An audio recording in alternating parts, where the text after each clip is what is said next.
Hello, this is Ben119 and welcome back to another video. Today I'm going to carry on with my Twilight Princess HD dungeon design series. So we are on City in the Sky, which is dungeon number 7, and we are on the final part of this, part number 4. And this is going to be like a 10-minute part. The last part was quite short as well. I could have put part 3 and 4 as one part, but I didn't want it to be too long, and originally playing through it I didn't know how long it would take. I thought it would take a little bit longer than this. But it's still quite a long dungeon. This dungeon's almost an hour long, and that's if you know what you're doing. So let's just crack on with talking about the dungeon. So this room is really cool. It's a really cool final room. There's no hidden chests. But what I had to do there is if you claw shot up to the first fan that's still, you can hit a switch and they all start moving. So what you then have to do is it's like a big puzzle, and you have to claw shot up this room. And you basically have to attach yourself onto different fans, get on different sides of fans, and basically you claw shot your way up the room. Like for example, see those fans spinning around on the right? That's kind of a dead end. Like you may think that it looks good to go over there, but you'll gain nothing from going over there. So you want to just go onto this one here, and then you want to head up to this one over here. Now to make it slightly faster, you can get off the fan mid-rotation and run around and then claw shot onto the other side, but I didn't really want to do that. I just wanted to make it more chilled out and casual, so I just stayed on the fan each time. It's a cool final room, and I think it's good because it shows off the double claw shot in a really good way, and the boss of this dungeon shows it off super well. Like I know I was saying before it would be bad if you got the double claw shot earlier in the game, but at the same time something I dislike about getting it so late is that you don't get to use it for much of the game. You still get to use it for the 2 dungeons after this, the Mirror Twilight dungeon and the Hyrule Castle dungeon. And it does make good use of them. Obviously not as good as this dungeon because this dungeon is based around it, but you still get some cool moments with it, and there's a few things you can get in Hyrule Field with it, like heart pieces and rupees and stuff. You can get to like chests that are hidden around. So I think it's awesome, this dungeon, and after you see the dungeon boss, you'll probably love the dungeon boss. Now this boss, for difficulty, I wouldn't put it that high on the difficulty list. But for the atmosphere and the way it looks and the music and just the effect of the boss is my favourite boss in this game.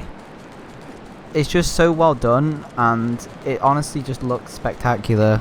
So look forward to that. This first phase is just okay. This first phase is alright. The second phase is the phase that will blow you away. Quite literally. So we are at the top of the dungeon now. It is at the very top of the dungeon. So we are super high up, we are right up in the sky, we're at the very top of the dungeon, and we can even get higher because there's these pillars. So yeah, it's a very high up boss, so if you're scared of heights you'll probably hate this boss. And something I do like about this boss is you can actually take a lot of damage in this boss, especially in the second phase. If you're wearing the blue tunic in the second phase and you fall down from the top, you can take a serious amount of damage. Which is very rare because you don't usually take much damage in this game. So it's this big dragon, so the big dragon is the boss of this dungeon. So you're going to need your double claw shot, obviously, and you're going to need your iron boots. You only really need the iron boots for the first phase. They are helpful in the second phase, but they're not needed. I didn't even know about that you could use them in the second phase until about a year ago. Even less than that, it was when I played through this dungeon. So you basically want to claw shot onto his tail before he blows wind at you and fire. And then once you're on his tail, you want to use your iron boots to lower him down, and then you can smash him into the ground like that.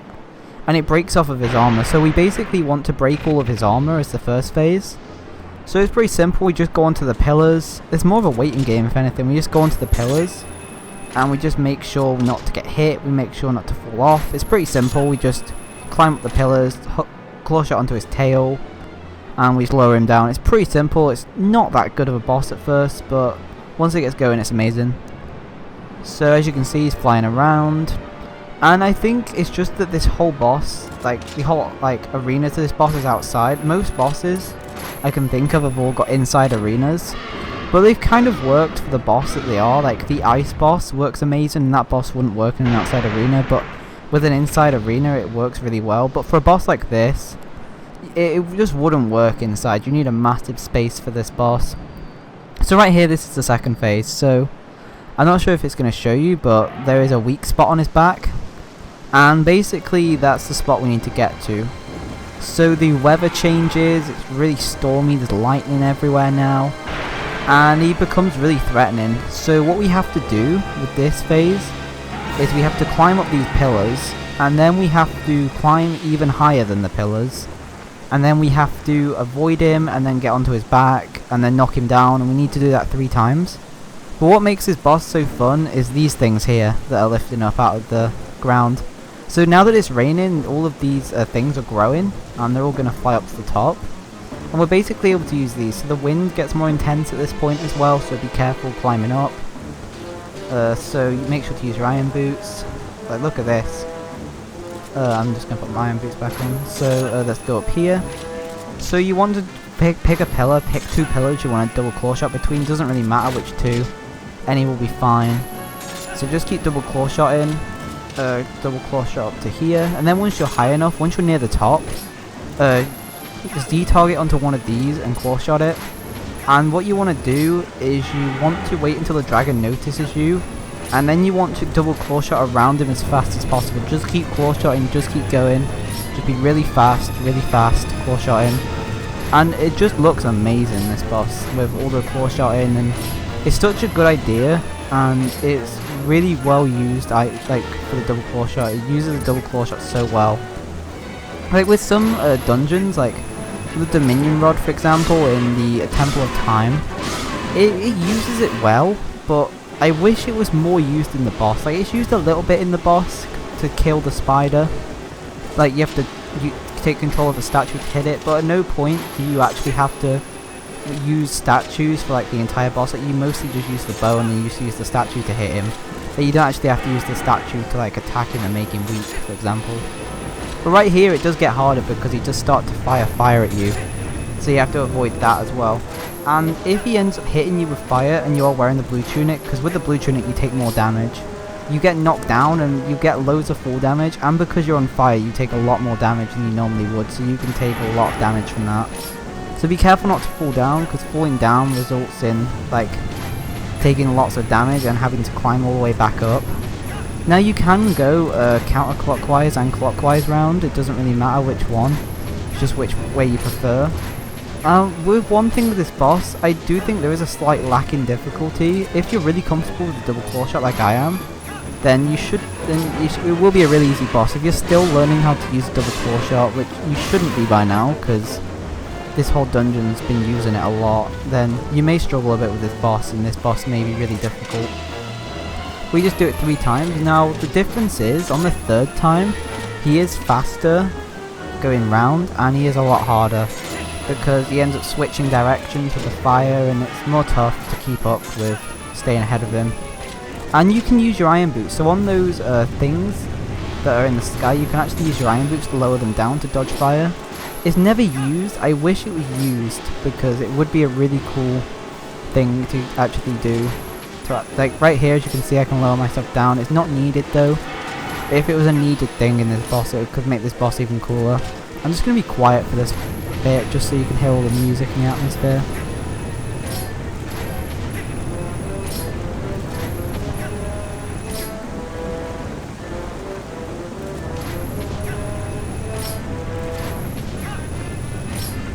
So like right here, you actually have to switch your direction. It is pretty cool, because if you don't switch your direction, you'll get knocked out of the sky, so you do have to think on the fly pretty quickly. That can be difficult, and if you don't know you can switch directions, that bit can be really confusing. But once you realise you can switch directions midway through, you just need to do that and then start claw shotting in the other direction. And once he runs out of fire, you can finally claw shot his back and kill him. So I think it is an amazing looking boss, as you can tell. Like, if every boss looked like this, it'd be an even better game. I do think all the other bosses are all really cool. It's just this boss stands out to me as the best one. The only way this boss could be better is if it was a bit more difficult, and if I don't know, the atmosphere is perfect. They couldn't improve that, but the boss is just slightly too easy in my opinion. But when I first played the boss, I did find it really hard. So maybe it's just because I played it so many times and I know how to use double claw shot well. You'll have to comment on your opinion on the boss if you've already done the boss before. So there we go, that is City in the Sky. We've killed the final boss of City in the Sky, and we've got the final piece of the Mirror of Twilight. So next time we're going to be doing the Mirror of Twilight dungeon, And that is a pretty cool dungeon. I've got a lot to say about that. I have split opinions on that dungeon, so look forward to that. But for now, I'm just going to get the final heart, and I'm going to show you the temple from above because it looks really cool from above. And yeah, I will end the video after that. So this has been one of my favourite ones to do because it's obviously my favourite dungeon. I just think it's the most unique dungeon as well. Like, no dungeon just acts like this. Like, every dungeon is like inside. There are some outside parts to the dungeons, but I like how much time you spend outside in this dungeon. I love the use of the double claw shot. I keep mentioning it, but I just can't mention it enough because it is such a good item. The whole dungeon is really unique. Even though it is a bit silly how there's like grass growing up here, I still think it's amazing. So there we go, that is my overall opinion. Favourite dungeon of the game. If you enjoyed the video, please like the video and subscribe if you're new around here. If you haven't already, watch the first few dungeons because they mean a lot to me. And stay tuned for the final ones. Thank you.